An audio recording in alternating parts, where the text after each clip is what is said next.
A lot of main event experience on the set with me today with Michael Bisping and Anthony Smith, but my research suggests that heavyweights were featured in the main event last year roughly 20% of the time. So can you put into words how important not only this division is, but the importance of the UFC Heavyweight Championship? Well, I said it before. Listen, the UFC Heavyweight Champion of the world is the baddest man on the planet. That used to belong to the boxing champ. Yeah. But times have changed, baby, and this is just the reality. And now we have the two baddest men. We have Ciryl Gane, Francis Ngannou, the undefeated Ciryl Gane that's just turned away in terms of his career. 19-0 as a Thai boxer, 10-0, and now he's already the interim champ. 11 fights in, and he could be the undisputed champion of the world. It took me about 25 to figure out what I was doing. Right. I mean, this guy is something special. He absolutely is. And you know, historically, the heavyweight champion, as Mike said, is the baddest man on the planet. And I think these guys embody that. I think these are two of the best athletes across all sports, in my opinion, and two of the most dangerous guys in combat sports in general. And I think that title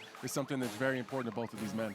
All right, so there is an emotional backdrop to this fight and some emotions, I think, on both sides that haven't really been omnipresent for them in the past. What did you make of some of the back and forth, the press conference, Michael, and everything else? Yeah, listen, I spoke to these guys earlier this week, and it certainly seemed like there was no bad blood there. However, there is insane rivalry, and I feel that was only, what's the word I'm looking for, exaggerated or came to fruition more at the press conference. Right. There we saw how much this fight means to both men. There's talks of Francis knocking him out with a head kick. Ciryl dropped him with a knee to deliver. The reality is, sparring, some days one guy gets the better of one, some days it's the other. You can't look too much into it, but they both want to make a point. They both want to prove that they are the best. Of course, Ciryl Gane and his coach want to prove to Francis, hey, you messed up by leaving our gym. Francis want to say, hey, listen, it's got nothing to do with the gym, buddy. I'm just the better guy. And I'm telling you, as a fan sitting there yesterday watching that press conference on my couch, I was fired up. See, and I feel a little bit disappointed because I feel like they're holding a lot back.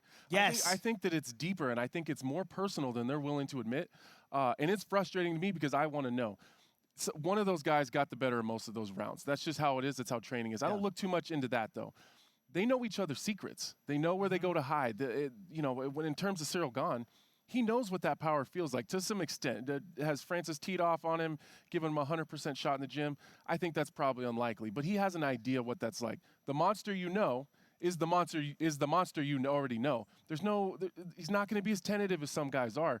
I think that part is getting missed a little bit. I think it's deeper than they're willing to admit.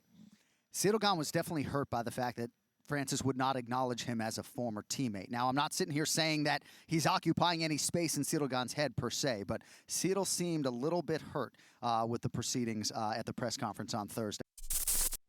Thanks for watching ESPN on YouTube. For live streaming, sports, and premium content, subscribe to ESPN+.